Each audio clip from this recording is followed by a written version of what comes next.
केशव कृष्ण अच्युत प्रभो जनार्दन गोविंद यादव ऋषिकेश हरे सखे मधुसूदना हरिसूदना केशि निषूदना वार्ष्णेय हरे भगवन् माधव केशव कृष्ण अच्युत प्रभो Janardan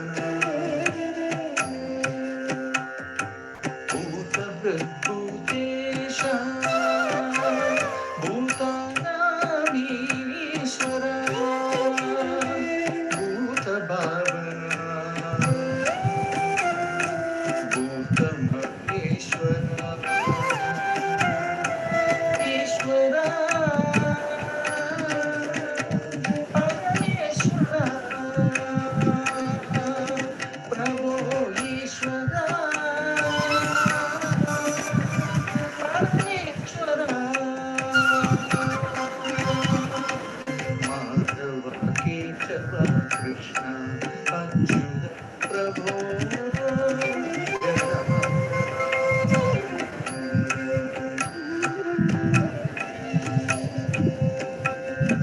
किरीटिं गदिं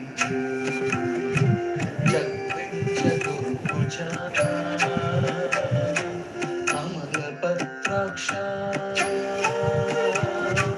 शशिसूर्यनेत्रः शाश्वतकर्णगुप्तः वेदान्तकृद्वेदवेद्या वेदविद्यादिकर्तः Vishnu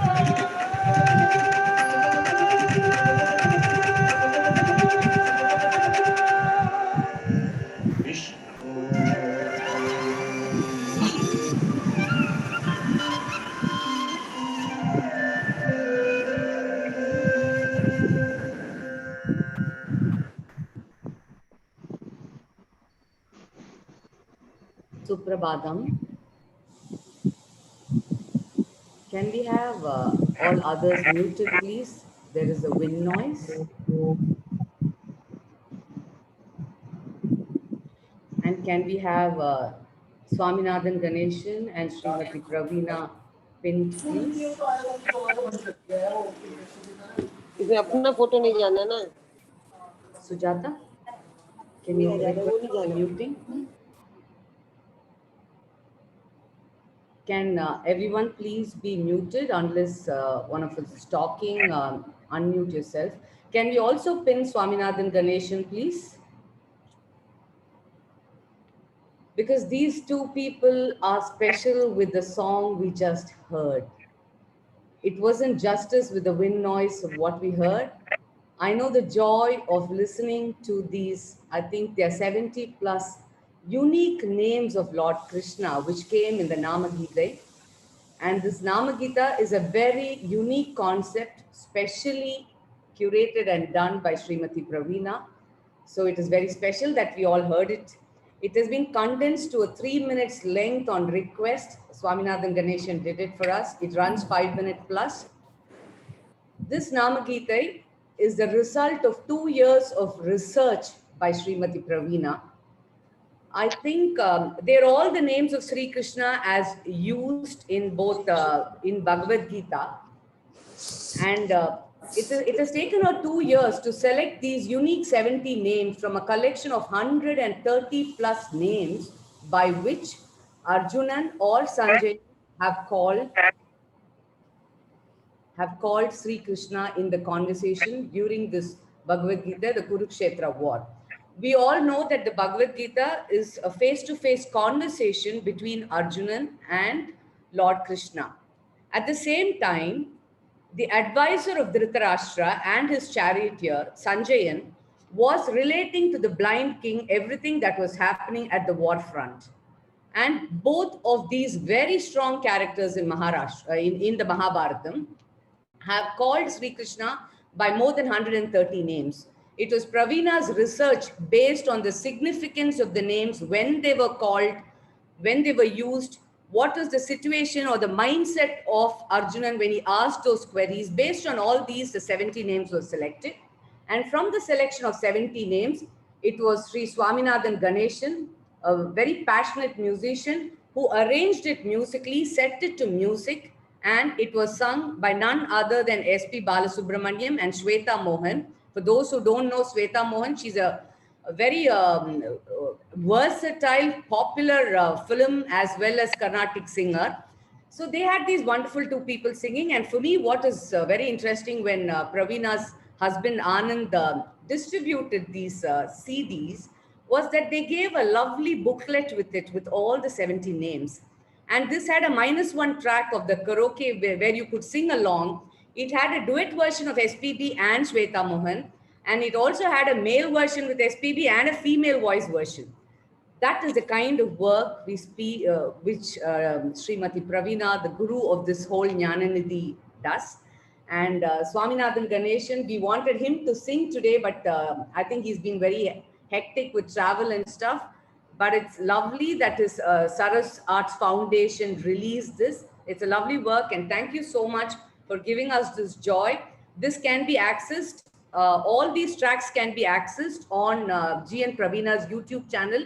And I think it's a wonderful thing to play as you set out of your house in the car or something. It just lingers in your mind. Krishna just stays in there. Thank you very much. Over to you, Nina. Namaskaram. On that very divine note, I would like to today welcome everyone. Namaste and a very good morning to our Guru Praveena, Anandji, I hope he's here, and our esteemed chief guest for the morning. And all my fellow seekers of knowledge, my dear friends and well-wishers of Jnananidhi.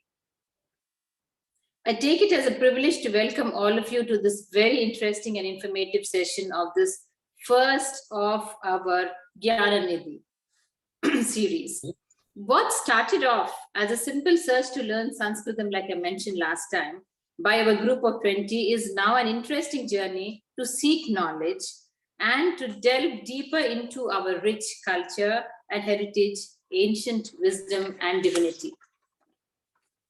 Like a guru says, Sanskritam is actually a key that opens us to a whole world that is full of treasures in various fields of, you name it, art, culture, science, music, drama, dance, technology, and lifestyles. None of us 6 months back would have envisaged that we would be spending so much of our time on an activity that is giving us so much joy finally, and learning and bonding at the same time. From simple students of Sanskritam, we have taken the first step into Vidyanidhi, and this second step into Jnananidhi.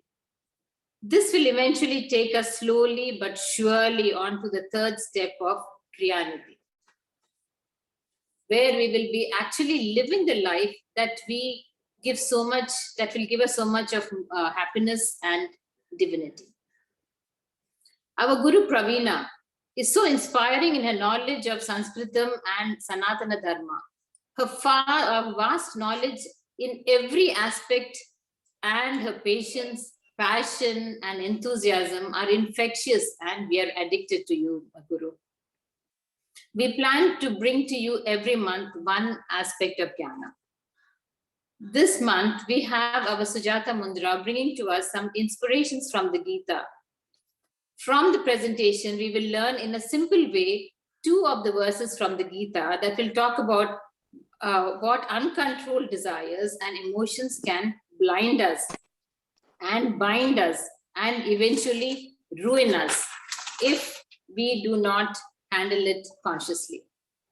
This kit has been well presented and put together by Sujata and some of our fellow students of Sanskritam, and it will teach us how to at least manage emotions that can be harmful for us.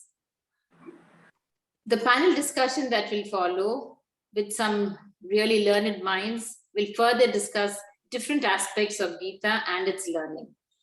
Now let us just sit back and soak in some wonderful teachings of the Gita. Looking forward to this brilliant divine morning. Namaskar. As Neena mentioned, we are in the beginning of Gyananidhi series and we are learning and projecting about inspirations from Gita today. We have been learning together, seeking knowledge together as a group with a lot of bonding and friendship, and in a very interesting manner, and of course under the guidance of Praveena Guruji. Kiran, you can start the video.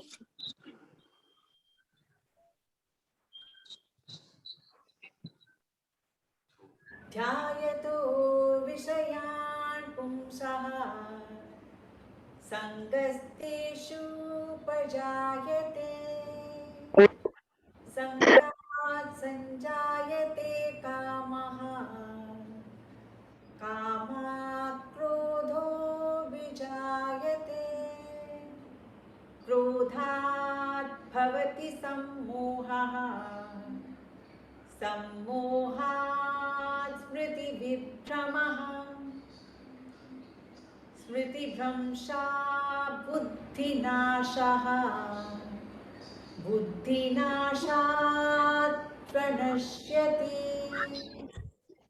When a man constantly thinks about objects, attachment for those objects arises.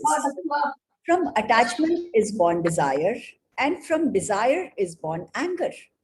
From anger comes delusion, and from delusion comes loss of memory.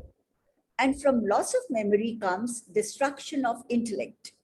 And once the intellect is destroyed, he perishes. So you need to control the desire right from the beginning and not indulge. What have you got to do? Why are you interfering with my life? My Bhagwan, the great Bhagwan, has made such a beautiful world. He has given me eyes, ears, nose, skin, tongue to enjoy them. And I am in the midst of it. And you are telling me to control? If control is what Bhagwan wanted, he would not have given me eyes, ears, nose, skin and tongue to see beautiful things, to taste beautiful things, to enjoy beautiful things and to hear beautiful things. And all this has been supplied to me by God to enjoy. Then why are you asking me to control these desires? Ayyo Rama Rama, you will slowly, step by step, slip down and fall until pranashyati, total destruction. How will this total destruction happen? Here you are. The human personality will fall from its beauty and brilliance because of overindulgence and distraction. Even a modern psychiatrist will have to go down saying how beautifully it has been expressed. Dhyayato Vishayan Punsaha. Hey, he asked me to go out for a date. I said, yes, we are going to go out on a date today. Let me see how my life changes. Hey, finally, I got the courage to ask her. And I asked her, and she said yes. We are going to get married.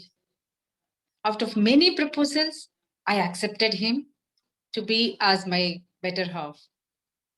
He is the one whom I was dreaming for. I'm so happy today.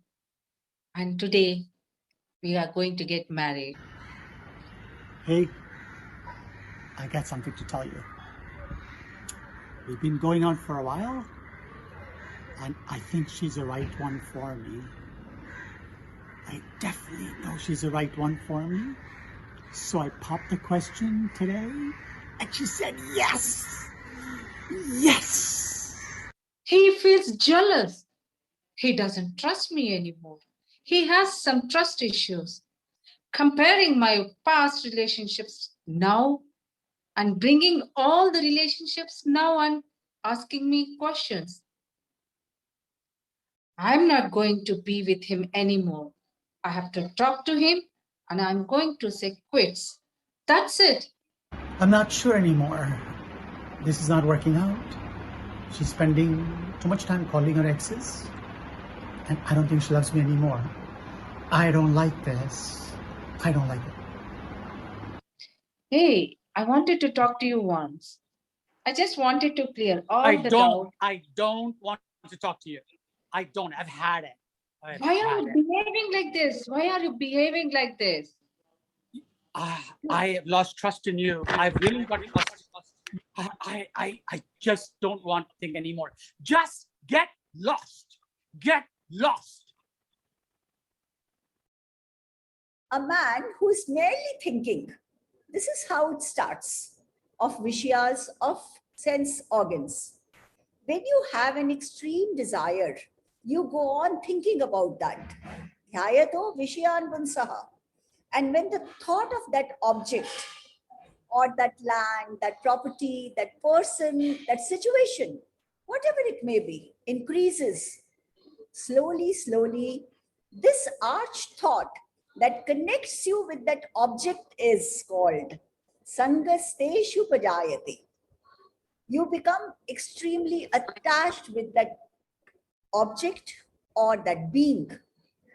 And there is a blind lust to enjoy that object, to possess that object, to indulge in that object. Hi, Nina. Come inside. I just wanted to talk to you because I know you had a rough time a couple of months back during the appraisal. How are you doing now, Nina? I'm not doing well at all, Miss Raji. I'm extremely disappointed with how my career has turned out to be. Do you know how much of effort I have put in the last 2 years to reach that position? And I don't get it? How do you think I will feel? I'm very upset with life. I know Kavita got this over you, but remember last year you got the Best Employee Award for innovating in finance and for pioneering initiatives. You should be happy about that. That was a long time back. Who remembers 2 years back what happens, But now, this is what I was aiming for and I wanted to get it. And I knew I was going to get it. Do you know how many courses I went through? I even took up foreign languages thinking I was going to get that post. I sacrificed my time with the family. And what is the end result? Someone else gets it. How do you think I feel? I hate the way my life is going. I'm so angry. Nina, please cool down. Take some time off and cool down, Nina. I'll talk to you later. Hi, Kavita. Good to see you. You must be really in cloud nine after becoming the Executive Director of Finance. Congratulations. Hi, Raji. Damn it. It's not the way you think. I'm not at all happy. I'm really, really upset. I'm upset with my boss. I expected much more than I'm getting. And something, the other day at the lunch, I heard people gossiping about me and they were saying that I don't deserve this job. And I'm not fit to be in this job. Come on, Kavita, think of yourself on the day you got the appointment letter from the board. You were so happy. Yeah, but now I don't think, I think before they say something, I'm going to put in my papers. And also, I feel I've given in so much and my family is not happy. I'm just not happy and I'm really angry with everything around me. Oh God, Kavita, think about what you're going to do and don't do anything in haste. Okay, I'll talk to you later. Sandhat sanjayate kamaha, kamat krodho abhijayate. When a desire arises in your mind, only two things can happen. Either satisfied or not satisfied. I get it or I don't get it. The person who gets it has to protect it and has the stress to be happy. And the other one who does not get it is unhappy. So then the anger comes. Krodhad bhavati sammoha, sammohat smriti vibhramaha.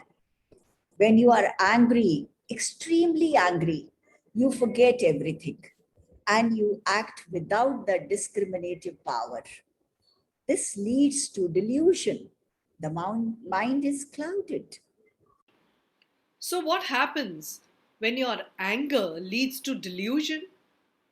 Smriti Bhranshat. You have no clear thinking after that. Everything is confused. That is the nature of mind at that time. It cannot see what is what. When that wisdom is gone, you forget all the memory. That is buddhinasha. Man with minus intellect is worse than an animal. Once wisdom is gone, Discrimination power is gone.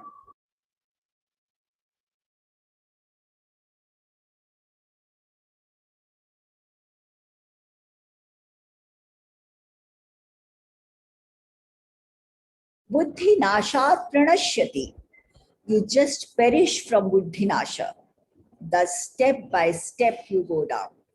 The human being perishes.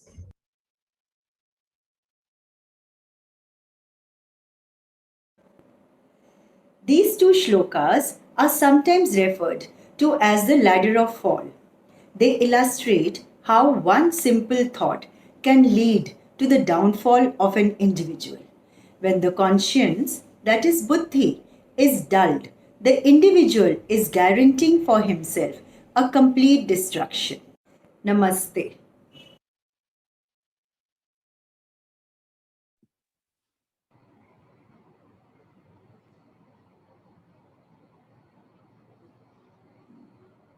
What a lovely illustration of the concept of Jnananidhi. Yesterday is equal to tomorrow. Fantastic, and congratulations to everyone who's contributed to the connecting script of Bhagavad Gita, what happens today. Such a lovely thought, narrative, and very well enacted. I'm sure at the end we will interact with them and ask them more about how they did this skit. So it's a lovely idea that Jnananidhi brings several people to participate together in these kind of presentations, like Nina was mentioning during the welcome. There'll be one presentation every month, and I think the whole core group looks forward to several people participating. Those who are interested should volunteer, and I'm sure lovely such skits and talks are going to come. Lovely singing too. So we will move on ahead with the panel discussion, and I request the host at the control to please spotlight people. I'm going to introduce and welcome Srimati Vidya Ramesh first. Srimati Vidya Ramesh. She is an MA in Sanskrit, Sanskritam, as well as Hindi, and has been a volunteer for more than 15 years with the Samskrita Bharati, the national body that gives about the importance of Sanskritam. And there she teaches many courses offered by Samskrita Bharati, Pravesha, Parichaya, Siksha, and Kovida. I'm trying to pronounce these words. I do not know Sanskritam. She does some very specialized courses there also, which are designed to teach Sanskritam through specifically the Bhagavad Gita. What a lovely apt guest for the themed Jnananidhi episode today. And she speaks several languages. It was very interesting. When I saw Praveena speak Sanskritam so conveniently, it was a big revelation for me. And I think Srimati Vidya speaks, apart from Sanskritam and Hindi, English, Tamil, she can also manage Telugu and Kannada. Is that one of those things which learning Sanskritam makes you more linguistic? I do not know. It's wonderful.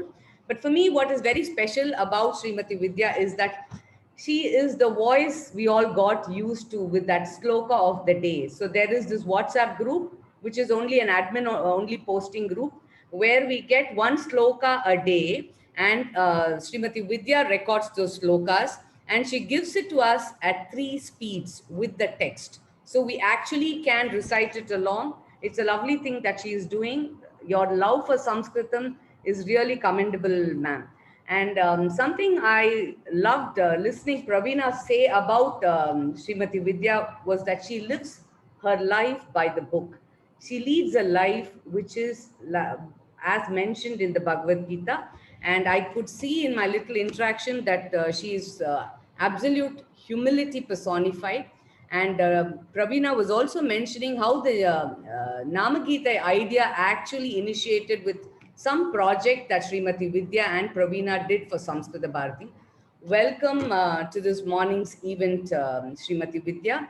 And I would like you to just give an opening. So I will request all the guests to give us an opening about what really connected you with Bhagavad Gita, what inspired you to dwell deeper into it, your favorite sloka, and which aspect of the Bhagavad Gita, which dimension do you connect to strongly? We would like you to recite a sloka which you very feel connected to. Namaste. Am I audible? Yes. मूकं करोति वाचालं पङ्गुं लङ्घयते गिरिं यत्कृपातमहं वन्दे परमानन्दमाधवम् Shri Gurubhyo Namaha. Namaste to one and all. On behalf of my fellow panelists, I would like to first congratulate all of you for the wonderful skit that you put up today. I think you really stepped into Jnana Nidhi with a resolve to delve deep into Bhagavad Gita and our scriptures and learn from Praveena very diligently. That is really, really very gratifying. Regarding the introduction that Bhagini wanted, I would like to say that it was the interest in Vedanta that brought me to Gita, introduced me to Gita as such. In Chennai, Swami Paramarthananda conducts regular Gita classes every Sunday. So roughly about 20 years ago, I happened to go to his class, and his teaching is well known, very systematic teacher. I know many people who have attended his sessions would say that. So that pulled me into the Gita. And then I did not know Sanskritam. I just followed the verses. It was very interesting to listen people chant the Gita, and then there would be a 1 hour spell binding session. And then it was very engrossing. Every Sunday we would look forward to the session. And then came my introduction to Samskrita Bharati. And then when I joined as a volunteer, I was even more inspired to see our senior volunteers lead the life of the Gita. So that inspired me further. And Samskrita Bharati conducts 3-day Bhagavad Gita residential camp every year in the month of December, the Samskrita Bharati Chennai chapter. So that helped us take up one chapter and do some work on it by way of putting up charts or by way of explaining some interesting shlokas or concepts. So that probably helped us delve deeper into the chapters, and that is how for one of the sessions we did the Nama Gita, that is the names of Lord Krishna, and that was liked by people. And Praveena ji did a lot of hard work in that. And so we were all fortunate to be part of the team. And that is how the learning and teaching, not teaching of Gita per se doesn't happen that much, but definitely a lot of examples are quoted from the Gita, as I said, as Bhagini had introduced in the courses. And then we have these interactive sessions from time to time, which is very, very inspiring. And we are able to probably go back into the bhashya, that is the commentary, which really gives us the in-depth, profound knowledge, which otherwise is difficult to assimilate.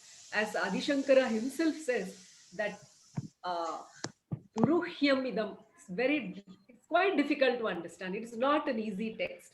Yes, but some shlokas are easy, but please don't get frightened by what I say. Some of the shlokas are definitely complex, and some are easy, as you would discover and as you hear as the session progresses. And as far as the favorite shloka is concerned, my favorite shloka, several shlokas are there, but I would like to recite one and give you the meaning. Yo mam pashyati sarvatra sarvam cha mai pashyati tasyaham na pranashyami sacha me na pranashyati. Sri Krishna says that a mature yogi, what does he do? He sees me, that is Lord Krishna is saying, he sees me in every being and in everything. And he sees all beings and all things within me. To such a person, I am never lost, meaning Lord Krishna. He says Bhagavan is never lost. And Bhagavan himself never loses sight of such a person. So this is the meaning of the shloka. Actually, if we look at the world, it is defined in Vedanta as Dvandva Mayam. It is full of opposites, raga, dvesha, likes, dislikes, sukha, dukkham, shitam, ushnam. No, you probably, as students of Sanskritam, you may be familiar with these words. So, one who is able to see the underlying permanent Paramatma behind this impermanent raga, dvesha pairs, sukha, dukkham pairs, such a person gets the permanent bliss and he attains me finally, because he is always seeing the Paramatma in everything. So this is the meaning. This is a very short meaning that I have given, and this is my favorite shloka. I think I'll conclude with this and we can progress. Thank you so much. Seeing Paramatma in everything we do. The dimension which you see, I'm sure all of us listening to you will go on with that. And next, I'm going to invite on to the panel a lady who's got an executive program in business management from IIM Kolkata, master's in computer application, bachelor's in commerce, an NLP practitioner, a certified hypnotherapist, a registered medical practitioner of alternative medicine, and a mad woman who believes in the strength of our nation and has taken it as a life purpose, as mentioned in the Gita, who lives by the book again. You said that about Srimati Vidya, but I would say that about you, and particularly you and your husband, Anand, who's a lovely friend of mine. I think, I don't know the Sanskrit word, but they are a couple I respect for many interesting things because they are traditional but very progressive, very modernistic. And I think that kind of sums up what Praveena is trying to do with the whole idea of yesterday is equal to tomorrow. So strong academics, rich global experience. Like Srimati Vidya is in Chennai, Praveena is in Singapore now, and the next panelist is in Hyderabad. Zoom has really brought in this global platform, and Praveena can really boast about rich global experience. And as I mentioned, a growing passion to dig deeper into Bharatiya rootedness, particularly Sanatana Dharmam, Sanskritam, and Sri Vaishnava. If you go to anybody who's not subscribed to GN Praveena's YouTube channel should do it, because there is so much of content there which you can just, listen to when you're doing something. And all these three topics are deeply dealt in there. And she works strongly with the Samskrita Bharati, doing several programs. And I have really found it interesting when she speaks about women characters from all our traditional Puranas and the Itihasas. The whole idea that Puranas and Itihasas, they happened as they were, we are reporting that. And when she speaks about those characters, it's very interesting. So Praveena is somebody who knows Sanskritam, who knows to present it to a younger world, and which is why I constantly keep telling her that she needs to connect on Clubhouse to a more global audience, get people listening. And it's wonderful that one friend from the global audience, she was connecting there on Clubhouse. She has roped in here as another panelist. Thank you so much, Praveena. We would like to listen to you speak about what inspired you to go deeper into Bhagavad Gita and the dimension you connect to with most. Thank you so much, Shailaja. So my introduction is a lot more than what I'm actually am, I think. So anyway, thank you so much for, bringing in the concept of Sanskritam, Sanatana Dharmam, and our Sampradayam. So these are the three important things that I believe, I have a conviction, I want to spread the richness of this to as many people as possible. So that is one thing. So you said Vidya Bhagini supported me in the Namagita series. I would say that she was a backbone. She actually did a lot of work, and typically, as I say, I tell it out. So she was like, anytime I was having any confusions, she was supporting me, and she brought a lot of dimensions to the entire Namagita episode. So a big thank you to Vidya Ramesh ji and to Swaminathan Mahodaya that my dreams could actually come true. And again, a big thank you to my entire Pravesha, Jnananidhi, and our Vidyanidhi team, because I just think about it, I conceptualize it, but you all have executed this kit beautifully that, it's brought in so many different dimensions. So I will keep a little bit of that to the end of the program as well. But now coming to what brought me into Bhagavad Gita. Usually we say, right, when you love the teacher, you love the subject. So Krishna is my love, I'm like, whatever is about Krishna, I have an attraction towards him. It's like a blind date at any point of time with Krishna, that's the way I can put it. So I love Krishna.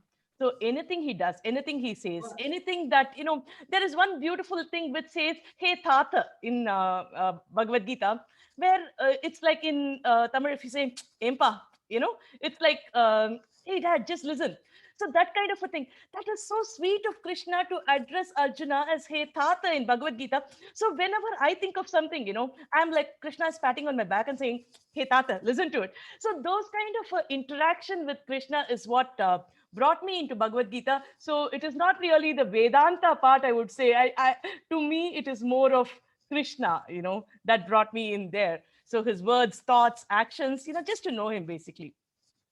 And some of my favorite slokas in Bhagavad Gita, there are again plenty of slokas, some things which I think we can apply it in our regular life, because when we go into Bhagavad Gita, there are layers and layers of meaning. So we can go into the Vedantic aspects to dwell on it and understand the ultimate truth, because this is part of the three important things that define the understanding of Vedanta. We call it Prasthana Trayi. So is the depth Bhagavad Gita gives us, but we can also apply it to our day-to-day life, in the dimension we take in. So now I'm just going to say a very superficial meaning, not going into the depth of it. So three slokas that, I would like to share. One is the 5th sloka in the 6th chapter. Uddharedhatmanatmanam natmanam avasadayet Atmaiva hyatmano bandhuhu Atmaiva ripuratmanaha. Lord Krishna says, you are your best friend. Here, Atma. All of us know the meaning of Atma. I would not want to translate it because there's no equivalent meaning for Atma. Uddhared atmanatmanam.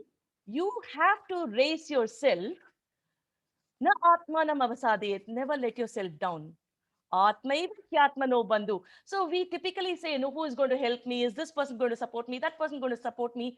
Atmaiva hyatmano bandhu. You have to support yourself. Atmaiva ripuratmanaha.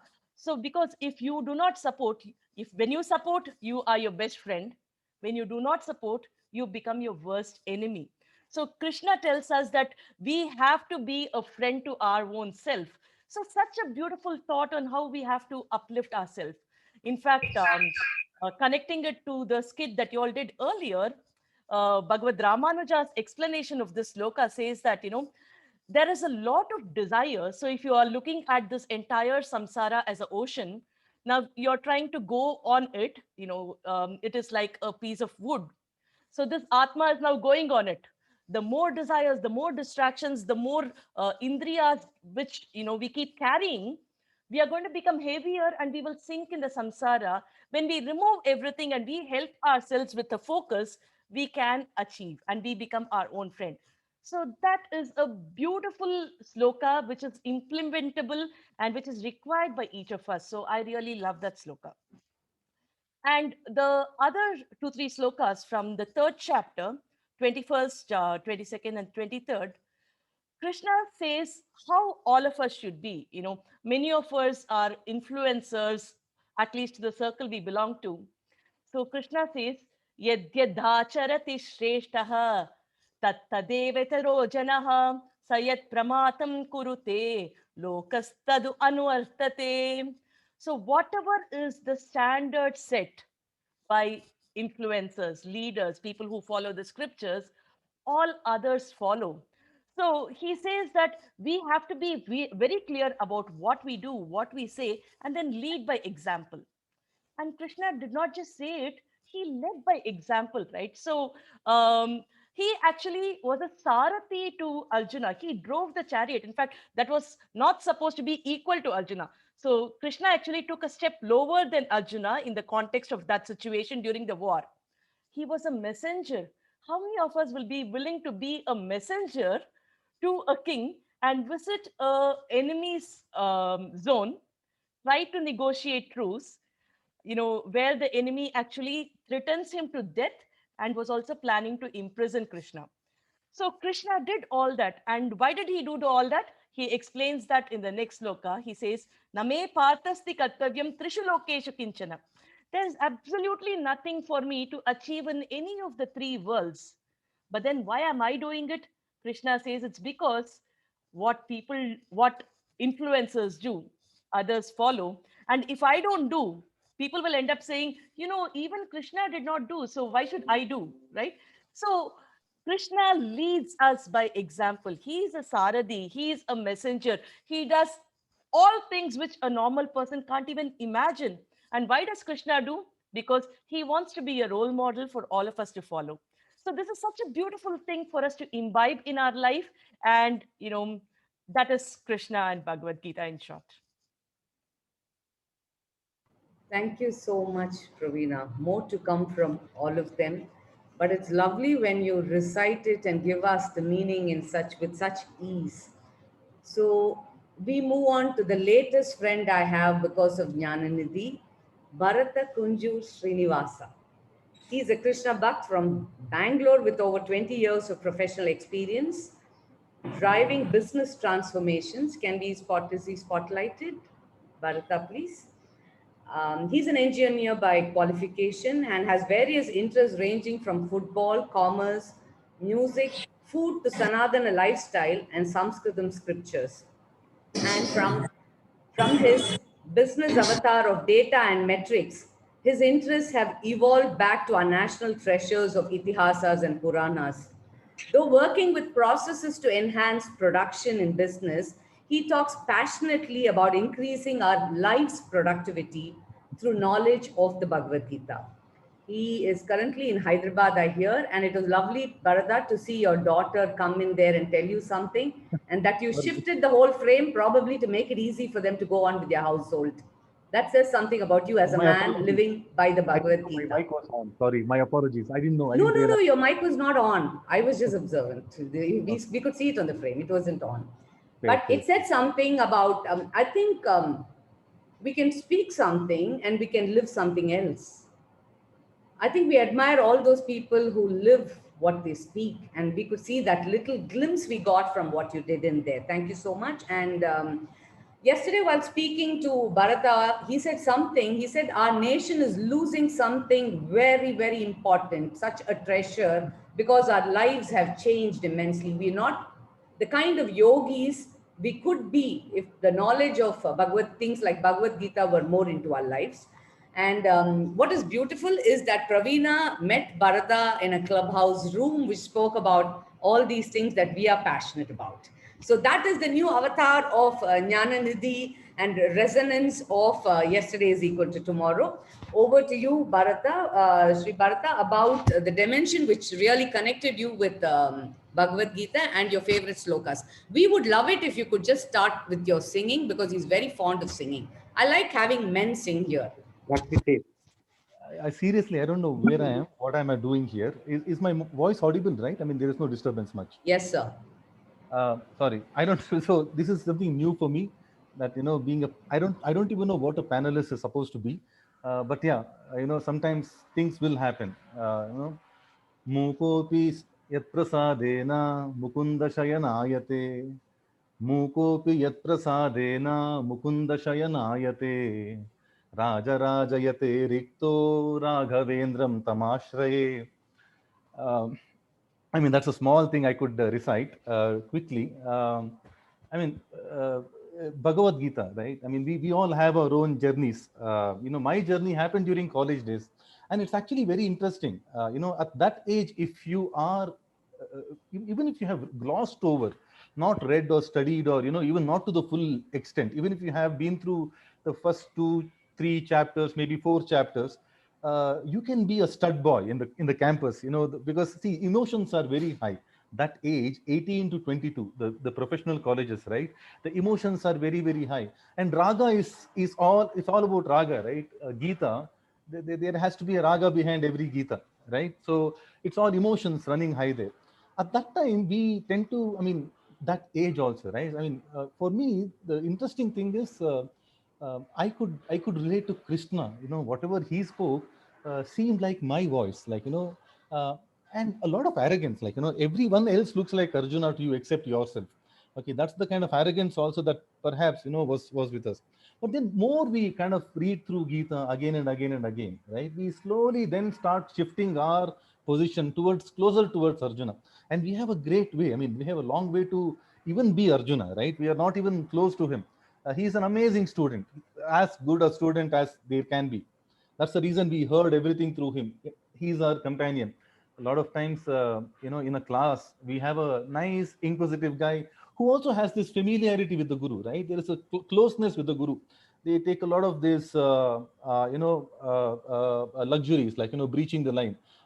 They talk as if they know them pali types, like how Arjuna behaves with Krishna. Some of those expressions that Pravina ji brought about. So he's an amazing classmate to have, purely because he puts those questions which normally we would hesitate to ask sometimes. And sometimes we think it's unnecessary, but he is naturally a good student, right? So we all have these classmates who generally throw one new spin and then poses a question. Now, many a times those kind of questions will enhance our learning. So Arjuna, what brought me was primarily Krishna. He could make me feel like, by knowing a little bit about what he spoke in Gita, I could feel like a stud boy.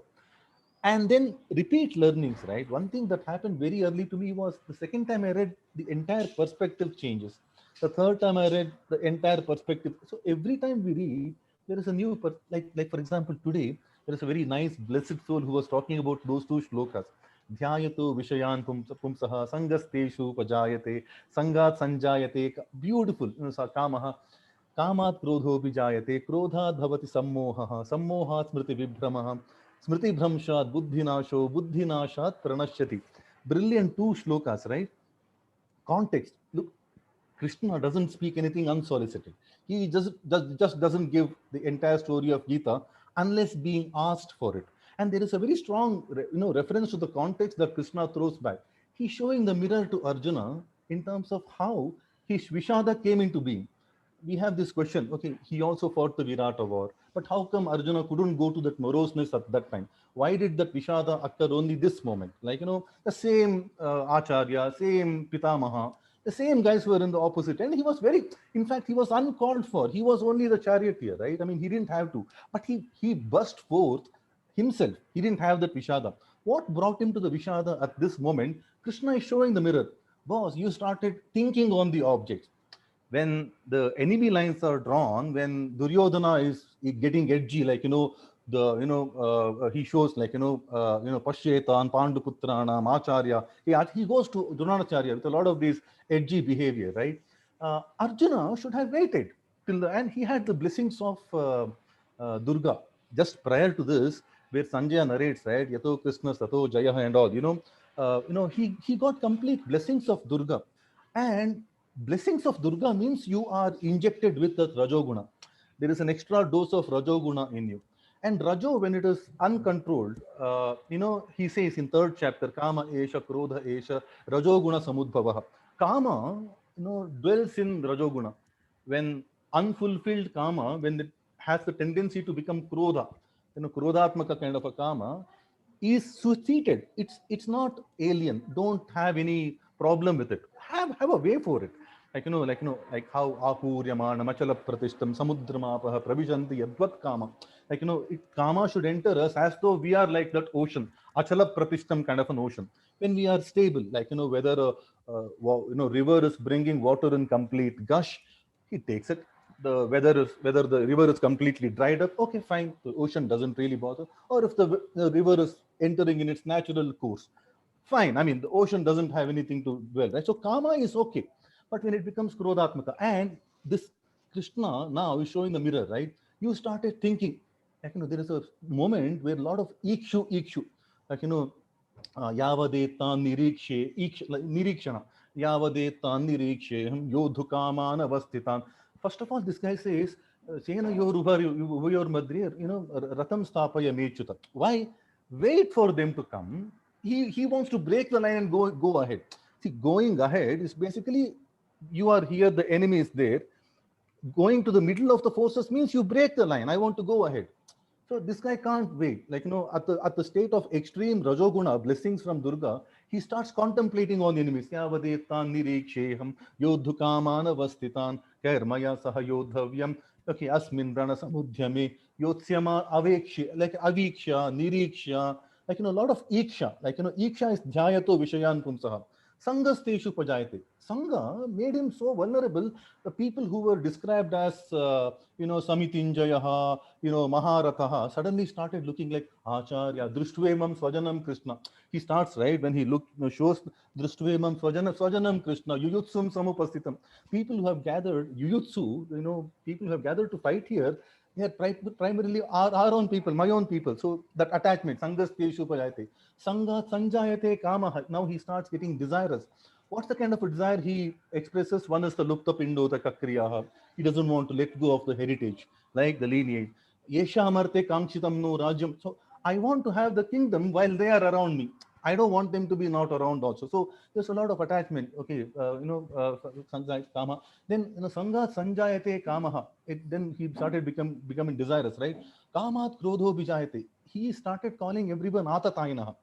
Atatayinaha, by the definition, is applicable to those Kauravas. They have done all 6 types of karma.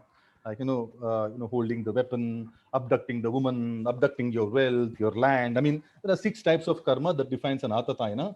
Kauravas are fit for that. But he calls everyone who's allied with them also Hatvaetana Atatayina. He starts calling. So the Krodha is making him like, and then Krodhat Bhavati Sammoha. He started going like, Yadimama Pratikaram. I mean, that's the cowardly thing, like. Yadimama Pratikaram, Ashastram Shastra Paneha, Dharta Rashtra Rane Hanyu, Tanme Kshematram. Let somebody kill me in this unarmed state of mind. That is Kshematara for me. Sammoha Smriti Vibhramaha. So Smriti, right? One lady gave a very nice, beautiful definition. When it comes to individuality, it's my own memory. But we are also part of the society. There is a societal smriti, like a Manu smriti, Parashara smriti. These are all the societal. So it's a snapshot of that point in time. Whatever the mankind knew in terms of its knowledge, the good practices, the best practices. Okay, the smriti is a snapshot. Like, so smriti bhramsha basically means I don't know what my dharma is. Dharma shastras are smritis. I don't know what, and he says this, Pruchami tvam dharma sammudha cheta. Like, there is a point in the 2nd chapter, he says that, Pruchami tvam dharma sammudha. I have lost my smriti, basically. I don't know what is right. I don't know my dharma. Because smriti is the dharma shastra.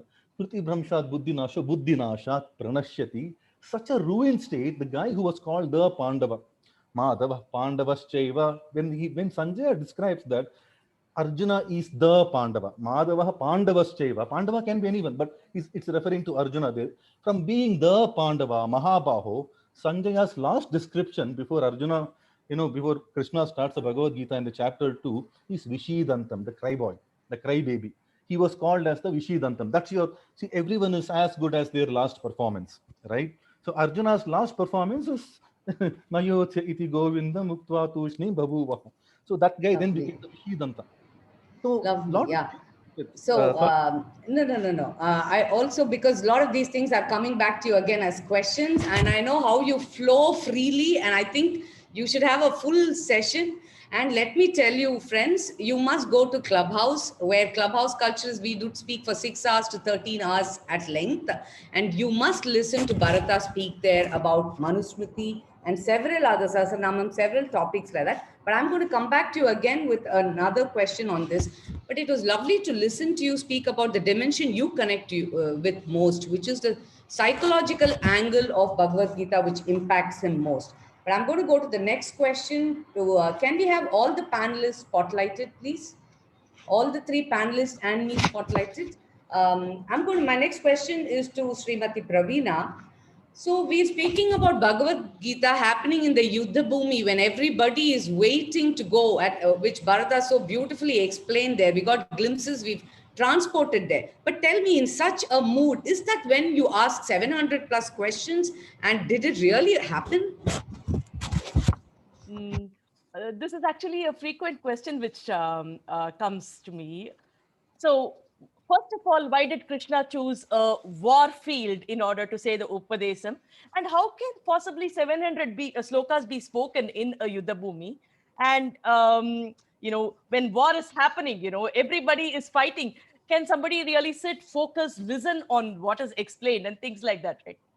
Now, if you just think about it, first of all, Krishna chose a war field because if Arjuna can listen, absorb, and practice the Gita, even in that situation, then all of us don't have an excuse. So, because we are in a similar plane in life, we have mental conflicts day in, day out, emotional ups and downs, lack of clarity in many situations. We seek divine guidance, right? So, at that point, Krishna chose to tell this because we can connect it to our everyday situation of life. So that is one primary thing that, is the reason why this location was chosen, because they spent all their life together. Krishna could have communicated it at any point of time, but this is the main reason. And then is it physically possible to have 700 slokas explained while a war was going on? War does not just happen like that. There are a lot of procedures that are explained in the war. Even today, when there is a war, it just doesn't happen there, right? There is a lot of things that happens before the war and things like that. 18 such activities are mentioned in the Mahabharata. The first thing is they have these formations, which we call as vyuha, where they arrange their armies in a particular formation before the war. In fact, people who watched Bahubali will be familiar. There was a formation of the war that was mentioned in that movie. So after that, the instructions are given to the appropriate army men, depending on their hierarchy, so on and so forth. That would be the second step. So like this, there are around 18 steps which are mentioned. And 13th step is when Arjuna actually is asking Krishna to say, Senayoho ubayoho madhye ratam stapaya achyuta. So between the two armies, can you please go and park the chariot? Because I would like to see who all are here. So that was in the first chapter, 21st sloka, right? So that is supposed to be the 13th step. That is when happened. And after that, Gita Upadesham happens. And only after possibly an hour or so after that, the war is actually starting. In the meantime, what has happened is also mentioned. Yudhishthira goes to the Kaurava army. He's not even armed with protection. He's not taking any of his weapons, but he goes to the Kaurava army. People are surprised. Why is he doing this now? Why is he going there? So he goes, he seeks the permission of his Bhishmacharya, his ancestor, Dronacharya, Kripacharya, his gurus, for a war. Think about it. He's going to fight against them, but he's asking their permission and seeks their blessing. So that is mentioned here. And after that, another step is mentioned where, he's making an announcement for a final opportunity. Does anybody want to join our army? This is the last opportunity for you to join. And it's a mention that there was a person called Yuyutsu who actually joined the Pandavas army from the Kaurava army. So all this has happened. In fact, in Mahabharata, the Bhishma Parma, 42nd Adhyaya, is when the Bhagavad Gita Upadesam happens. 43rd is when Yudhishthira actually goes seeking blessings. Yuyutsu comes, joins the Pandava team, everything is mentioned. And only in the 44th Adhyaya, the actual use of weapons are stated. So here, we can be very clear that it was not during the war, but it was prior to the war. So it was in the war field, however, but it was prior to the war, not while the actual fight was happening. Okay. And the final dimension to this, let me add, we spoke about 700 slokas, right, Shailaja? The first sloka was told by Dhritarashtra. So, that was not really part of this. You explained earlier that Dhritarashtra translated everything to Sanjaya translated it to Dhritarashtra. So Sanjaya used 41 slokas. Dhritarashtra had one sloka to start with. So 42 slokas are gone there. Arjuna's questions were 84. So actual Krishna's Upadesam was only 574 slokas, and Sanskritam was their mother tongue. So 100 slokas typically take like 13 minutes. So 574 slokas would have actually taken like just 2 hours or something like that. And we don't have these Bhagavan Uvacha, Arjuna Uvacha, Krishna Uvacha or anything because it was a direct conversation. So when we reduce all that, the time that's actually consumed is much lesser. And it's by an intelligent teacher to an intelligent student. So Krishna says, Pandavanam Dhananjayaha in the 10th chapter, 37 sloka. So the ease of communication was really there, like two friends talking. So on the whole, it is definitely an historic event. And these are some data for us to, say this authoritatively. Thank you so much. Yes, these data and metrics definitely make us realize that they are not just myths and mythologies, but itihasas that really happened and such wonderful things to dip into. My next question is to Srimati Vidya. There are so many stories within stories in the Mahabharata, and we've heard all these stories from Tata and Pati, different stories inside the philosophical text. But tell me, which is the best age to start learning the Bhagavad Gita deeply? Yes. Actually, any age is a great age to start. Shraddhavan labhate jnanam. Shraddha is the ultimate quality that one should have.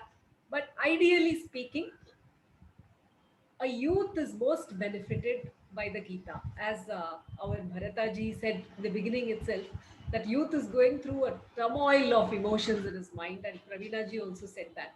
So, but in order to learn the Gita in the youth, when he's stepping into a career or when he's ready to get married, a grihastha, for a grihastha, Gita is the ultimate text. A child, if he learns the Gita by heart, without going into the meaning, just memorize the shlokas in childhood and assimilate the meaning. Assimilation of the meaning would be that much easier in youth. You don't have to sit with an open book and you don't have to search for any shloka. It's all there recorded in the mind. So ideal age would be learning it by heart in childhood and start assimilating and learning the meaning. And probably, as Bharataji said, there are several perspectives. Every time you read it, you get a new meaning. So throughout your life, that lifetime is not enough actually to learn. Lovely. So most times we wait for Vanaprastha period, retirement, to start on all this. You are saying that Brahmacharya, we learn it and then start understanding it as a Grihastha and go on. That's lovely insight, and that's the point for all of us who are going to become grandparents or as parents to take note, uncles and aunts to take note, to tell these stories. And that's when all these skits are beautiful, what the team has done. My next question is a question I'd like all of you to answer because you have read the Bhagavad Gita deeply. Can you give me little insights into the mindset of Lord Krishna and what does he expect of us when he talks about all these things? I think that will be a fabulous takeaway for us. Can I start? Yeah. Often we hear these statements in life saying, you are nothing at all. You're a mere puppet in the hands of God. God will do everything for you. You just have to stay put. Like in Tamil, they say, Summa iru, keep quiet, don't do anything. On the other hand, we also, even in the spiritual circles where we, in satsangas also, we hear such statements. And some others say, no, you have to do everything in life. God is not going to interfere in your life. He's not going to spoon feed you. He's not going to nudge you from behind. So even a seeker is confused as to which is right. Does God really help? Does he come to my rescue? Does he give me some kind of a hint as to which path should I take? Or is it all my own sankalpa and my own resolution and my own choice? So here I would like to probably quote an incident. In fact, in the Gita, Bhagavan says, just now Praveenaji also said, there's one shloka, Name Trishu Lokeshu Kinchana, Name Parthasti. There's nothing in the world that I have to accomplish. I have no karma or desire. And another place, Bhagavan says, Samoham Sarva Bhuteshu, Name Dveshyosti Na Priyaha. I am equal in all beings. I have no enemy, I have no friend. And this is in the Gita. And little later in the Mahabharata, there is an incident. Bhishma Pitamaha, as you all know, on the 7th or the 8th day of the battle, Duryodhana accuses him of being partial towards the Pandavas. He says, you're not really doing a serious fight. You're just protecting them, even though you're in their enemy camp. So Duryodhana accuses him, and Bhishma Pitama makes a pratignya, a vow. He says, tomorrow is going to be my fiercest battle. And that frightens all of them. That evening, that night would have been a sleepless night for all the Pandavas, and Yudhishthira is worried. And they all are sitting and probably discussing the strategy for the next day. So Yudhishthira tells Krishna, as you know, Tomeva Gatir Asmakam, you're our refuge, please help. So that time Krishna says, why are you worried? All your brothers are capable of handling Bhishma Pitama. And even if you have some doubts about it, and even if you are unwilling to fight Bhishma Pitama, you give me the task, and I will finish Bhishma tomorrow, and the kingdom will be yours. Listening to this, Yudhishthira feels that Krishna had made a vow already that he will not take a weapon in the battlefield, but yet he's saying so. And then Krishna says, he says a shloka there that, hey Yudhishthira, all your friends are mine, all your enemies are mine, and all my friends are yours. So why do you worry? I will fight for you, and I will slay Bhishma Pitama tomorrow. Listening to this, Yudhishthira says, no, Krishna, we will all do something about it. Bhishma has already promised that he will not fight on our side, but he will give us advice or guidance. So let us go and ask him straight away. And you know the story. Later on, they go to Bhishma, and then the Shikhandi's story comes. That's a story that you all are familiar with. So here, the question is, which is correct? The Krishna who said, I have no enemy, and here he says, my enemies are your enemies and my friends are your friends. How does a devotee or a seeker, how does he come to understanding this contradiction? How does he understand? So here we can say that probably our elders tell us that Bhagavan is like a witness aspect to most of the beings.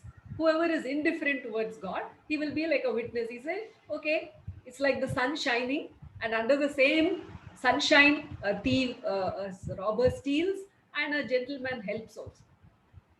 But to a person who seeks his refuge, he really goes out of the way to protect and help his bhakta.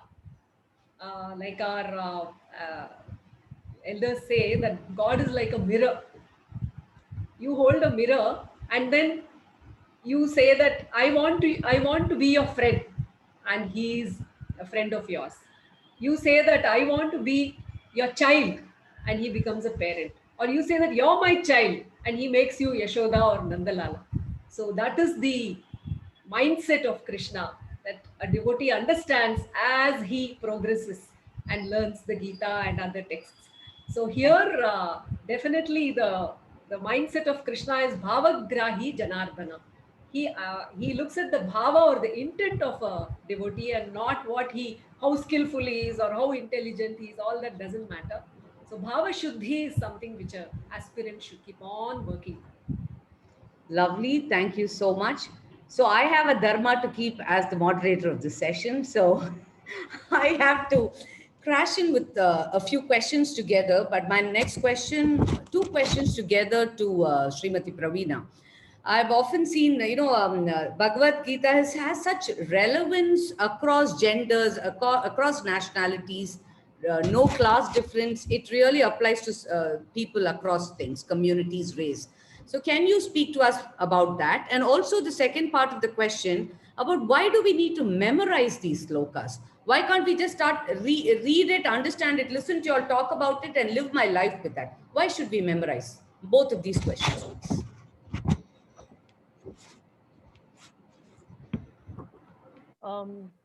The relevance of Bhagavad Gita, as you rightly said, Shailaja, is like across. It's not for one person. Vidya was explaining now, it's not just for elders, it's for children. From that formative age, they have to by heart and all that.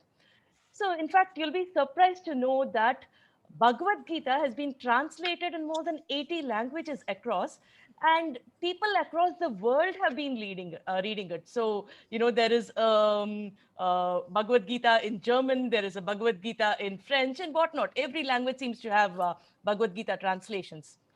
And it will also be interesting to note that our Prime Minister finds Bhagavad Gita as one of the best gifts, when foreign dignitaries visit our country or when he travels, he gives this to the dignitaries. In fact, it became a big news when it was gifted to President Obama, and our PM also gifted it to the Emperor of Japan and the Prime Minister, and all these became big news items. So Bhagavad Gita is applicable to people at different levels. So that is a very important thing that we have to remember. And you asked me the next question, where memorize. Why should we by heart? This is another question that we keep getting all the time, because to me, what happens is Bhagavad Gita has to be in our mind, it has to be in our body, it has to be in our muscles, because that's when we can actually, get going. They say, Pustahastasu ya vidya parahaste chedanam. The book which is there, the knowledge which is there just in the book will not come in handy when we actually need it, right? So Bhagavad Gita has to be inside us. So when we repeatedly keep thinking about the particular slokas, what Krishna said, you get a situation and you have to act, your mind should start, saying aloud, this is what it is. This is what Krishna said. This is what you have to do. And when that becomes a part of our lifestyle, that becomes a part of our being, what happens is just like how, you have a magnet, you have a metal, and, we keep rubbing each other, the metal starts having the properties of the magnet. They say when a flower is threaded to a thread, the thread also gets the fragrance of the flower, right? Similarly, when we start thinking, from the angle that Krishna was there, Krishna's mindset, Krishna's living, Krishna's words, so many beautiful things rub on us that a pathway is created. They tell that in the neuro-linguistic programming also. Repeatedly, when you think, you have this pathway which is created.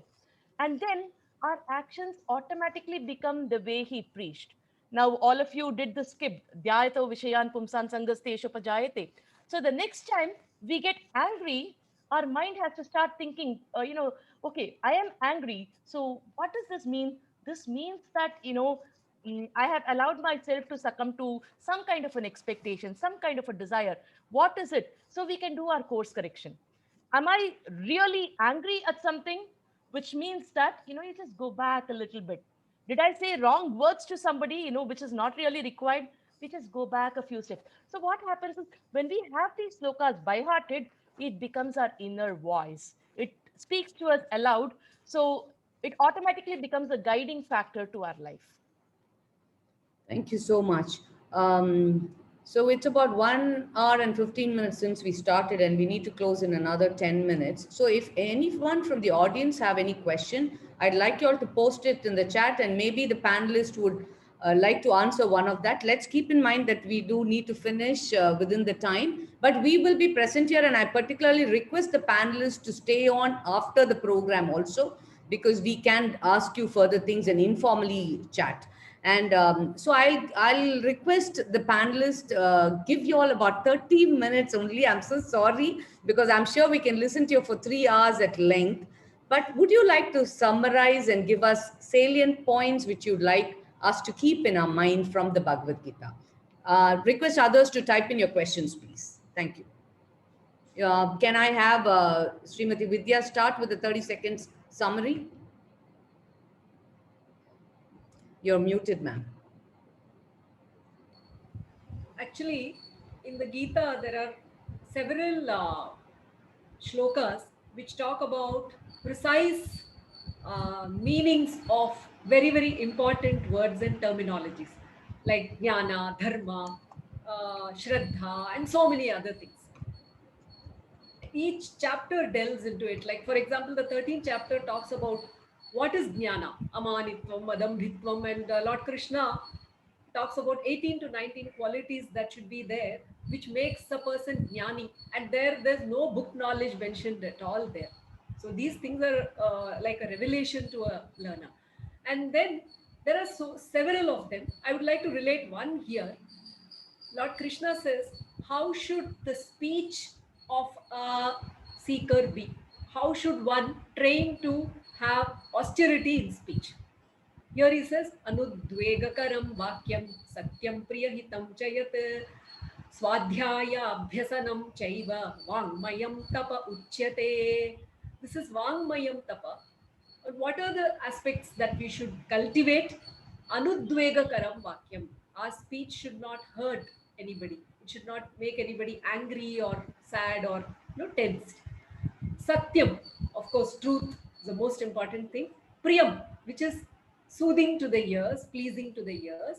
Hitam, much speech that does good to others, that is beneficial to them.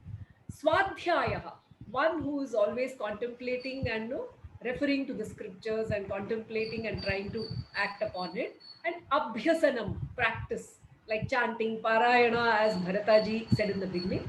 So all these qualities come under Vangmayam Tapa.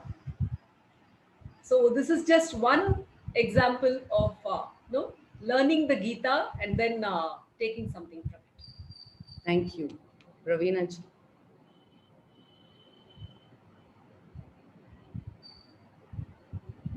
My final thought is one sloka. To me, this summarizes, Krishna. So summarizing Krishna in 30 seconds. In fact, I'll tell that slowly. Those who want can also repeat it with me, with their mics muted, of course. Ekam shastram devaki putra geetam, eko devo devaki putra eva, eko mantrastasya namani yani, karmapyekam tasya devasya seva. One Shastra which all of us have to know is the Bhagavad Gita, Devaki Putra Geetam, Devaki's son, Krishna's Gita. Eko Devo, Devaki Putra Eva. So one God to whom we have to submit is that Lord Krishna, Devaki's Putra. Eko Mantrastasya Namani Yani. The mantra that I have to know is the divine names of Lord Krishna. Karma Ekam Tasya Devasya Seva. What is my duty in this life? It is to serve him. Dhanyavada. Thank you. Bharataji, your parting lines. I'll keep it very, very brief. See, the way I see Bhagavad Gita, Krishna as the Samasta Guna Sampurna, Sarva Dosha Vivarjita. He doesn't have any flaws and he's loaded with qualities. And we can't even contemplate on those, Ananta Guna, we can't even contemplate. And he lays the premise for Bhagavad Gita very beautifully in the first words of Bhagavad Gita from Bhagavan himself, where he says, Kutastva Kashmalamidam Vishame Samupastitam. His first message to Arjuna is not to give this bodhana around Sankhya, Jnana, Karma, Bhakti, no, nothing. He just said, boss, get up and fight. And he says that in a very nice, measured way. Very well, and the message of Gita is actually given there very beautifully.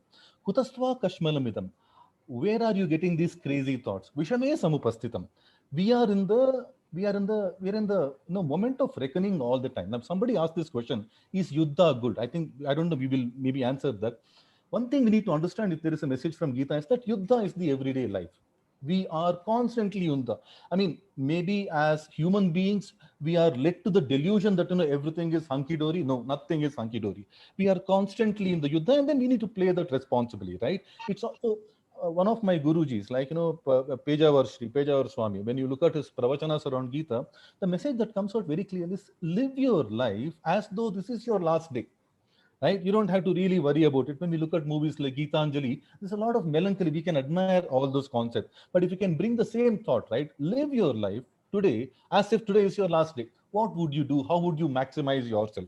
So he lays the premise, Krishna, he lays the premise for this yuddha very nicely. Hutaswa kashmalamidam vishame samupastitam anaryajustam aswargyam akirtikaram arjunam. The three things that we all need to aspire is Arya Justam. Be like an Arya. What is an Arya? Who always stays with Dharma, who never treats the Adharma. If you look at Manusmriti, there is a beautiful definition of Arya. We can maybe share that little later. Swargyakara, like Swargapara, be Swargapara. Always seek a higher position. When we look at Bhu and then Atala, Vitala, Satala, Sutala, Talatala, Mahatala, Patala, up to Patala, and then Bhu, Bhuhu, Bhuvaha, Suvaha, Maha, Janaha, Tapaha. Like, Suvaha, Swargaloga is basically something higher. We have to constantly aspire for the next level. Okay, that's another nice thing that he's laid out. Be Arya Jushta, be Swargapara. We have to be better than what we were yesterday. Like, I don't know, Ayn Rand, everyone says the same thing, right? Some character of Ayn Rand says that even if I stay where I am, I'm effectively falling behind because the world is moving forward. So we all need to aspire for the Swargapara constantly. Okay, be Arya Justa, be Swargapara, and be Kirtipara. You can't be indifferent. See, today the problem with many in my generation is that we are indifferent to certain things. Okay, I don't care. That's a horrible statement to hear, right? I don't care. I mean, care. Okay, be owning up. You can't be so careless. Like, you can't be careless. Careless is a bad thing, but I don't care is a cool thing, right? I mean, I don't know. I mean, the society is getting diluted. And then, it's all about Purusha. Don't let, Napumsaktan, like, don't get that Napumsaktan into your life. Is all about Purushartha, fulfillment. You have to live the life the complete way. Okay, don't let, like Kliba. Kliba is basically Napumsaktan. Don't let that creep into the game. He lays the beautiful premise before we see the total delusion of Arjuna and then the Bhagavad Gita. But always we have to be Arya Jushta, Swargapara, Kirtipara, and Klebya Masmagama. We never should let the Kliba to creep in. So that's the basic message of Bhagavad Gita, and we will see nicely explained thereafter. Thank you very much. I'm sure in another session we are going to ask Bharataji about the musical aspects of the Bhagavad Gita and the recitation also, because I love the way he even flows when he's speaking. Both the times when I've seen you, that's something very nice. And Dr. Pritika Chari's question was kind of a little answered it is a lovely question. War is not good. You all can see it in the chat. And I'd like to move on to the next question, which Raji Rajesh has asked. Is love possible without attachment and desire? How do we work towards that in the context of the sloka we did today? Can Sri Vidya or Sri Pravina please answer that? Yeah, I'll request Vidya Baini to answer because you can always hear from me during the class. So I'd like to. Yes, definitely. As Anandaji said, there's a misconception when we say that we have to be detached means being indifferent. That is not at all correct. In fact, we can be loving to our people. When the problem arises is when we expect reciprocation, when we expect them and we set very high standards. We say that you have to do this for me, you have to do that. Even a reasonable expectation, reasonable should be really reasonable, then it is okay. And like, if we look at it in this angle also, saying that this is my prarabdha, this is the lot I've got for the karma I have done. It is not that God has chosen me and given me this. So this is all I have got and I have to manage it cheerfully. Bhagavan repeatedly says in the Gita, Yudhyasva Vigata Jwaraha. Be cheerful, have a cheerful disposition in the mind. So if we are cheerful and we are happy with what we have got, Tena Tyaktena Bhunjitaha is what the Ishavasya Upanishad says. So contentment is the key, and unalloyed love for Krishna or God will naturally translate to all this. Some of it will rub off into us also as we pray for it. Definitely.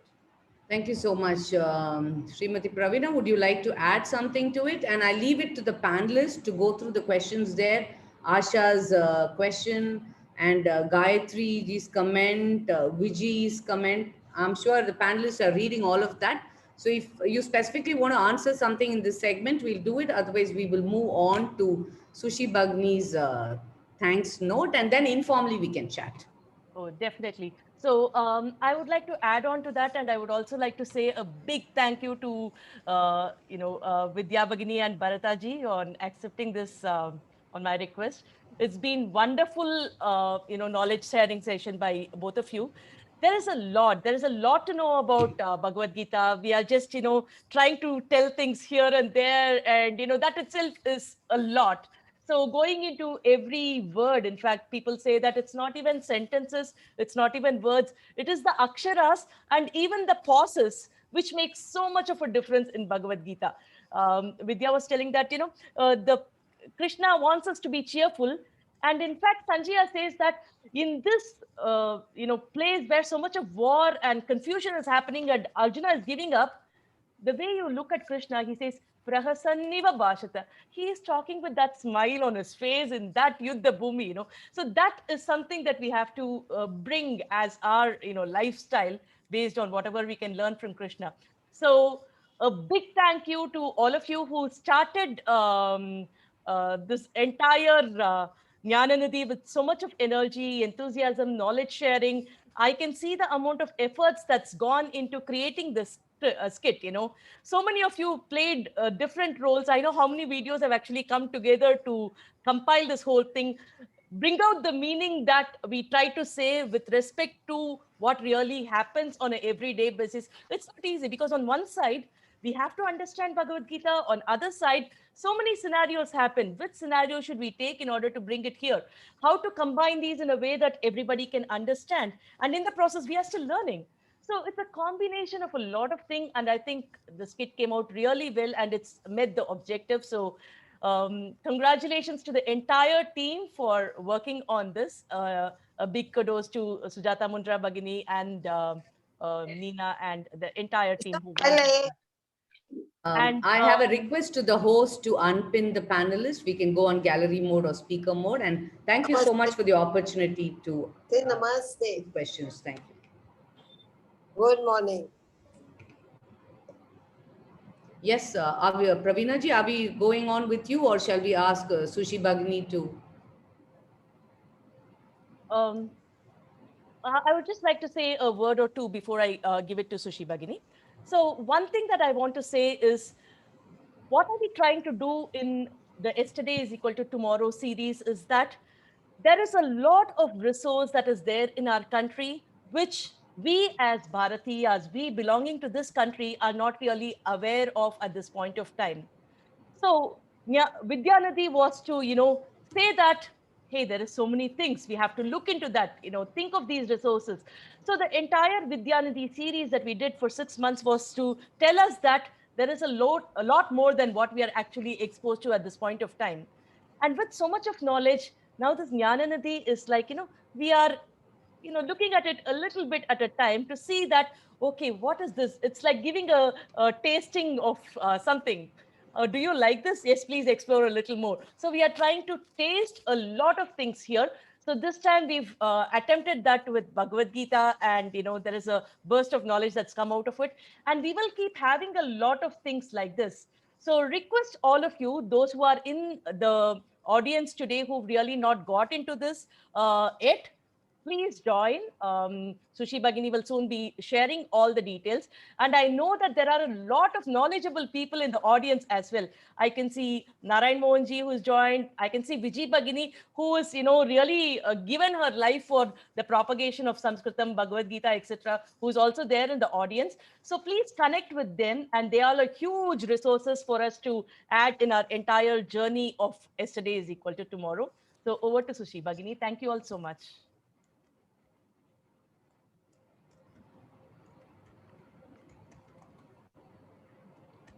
Good morning, everyone. And what a morning it has been. It's wonderful to see so many of you still at this first Jnananidhi session of ours. We plan to make this a monthly event. The next session is scheduled for the 14th of August, and the theme will be traditional foods and food habits. We look forward to seeing all of you and more of your friends at that time. I have shared the contact details of our workings in the chat box. I will do that again at the end. It's on the screen now also. do join us on any platform and on our journey. A morning like this comes together only with the happy cooperation of a number of people. Please join me in thanking all of them. The theme, yesterday is equal to tomorrow, is so apt because it has brought all our old scriptures and all our so-called old knowings to bear upon our present day circumstances. And that is what we need to do. We need to translate all our learnings into practical knowledge on our day-to-day life. The prime mover of this program has been our guru, Praveena Anand. Her enthusiasm and her vast knowledge of Sanskritam and our scriptures has been the foundation on which several others have helped to build this amazing structure. The pillars today were undoubtedly our eminent panelists, Srimati Vijaya Ramesh and Sri Bharata Kanjur Srinivasa. They both held us spellbound, all three of them held us spellbound with their vast and varied views of the Gita. Thank you all so much. The super efficient team of Neena Reddy, Shailaja Chetlur, and Sujata Mundra handled all the details, tech, planning, and coordination, and ran this morning smooth as silk. Thank you three very much. Swaminathan Ganeshan Mahoday's Namagitam set the perfect tone for the rest of the morning, and Asha Sampath's Shanti Mantram at the end will conclude in the same way, giving us a very fitting tribute to this morning. Thank you both. All the members who participated in the video presentation, I had just written one line, but I'm tempted to say far more. It was a superb presentation. Thank you all very much.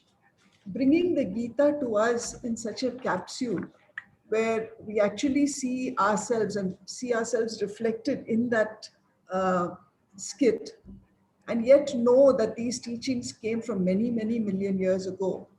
It's a very strange feeling. And I think the one teaching we take away from all of this is, whatever may happen, man has not changed. The mind remains the same.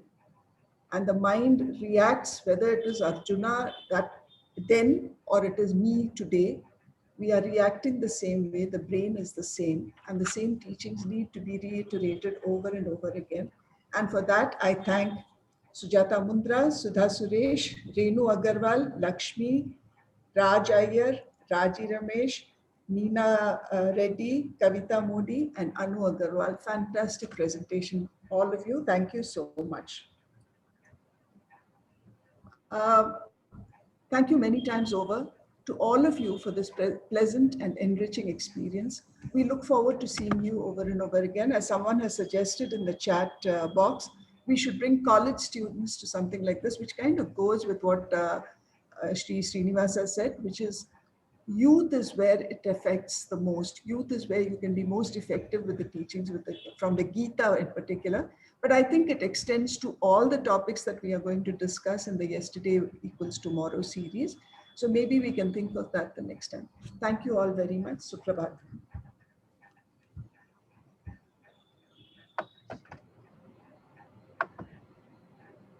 Thank you, Sushi. That was lovely. The way you thanked everyone. Can we move on with Asha's Shanti Mantram? And Shailaja just mentioned that the contact details are on the chat box. Yes, please. Yeah. All of them. All there. And we've also asked for volunteers who can participate in next Jnananidhi. Do get active with relevant posts on the WhatsApp group. We request Asha Sampath to please do the Shanti Mantram.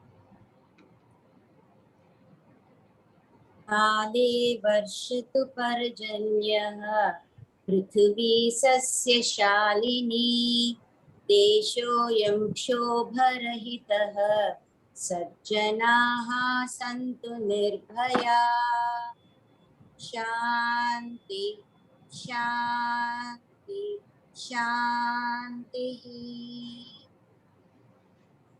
Ram Ram. Okay. The floor is open for anyone to interact.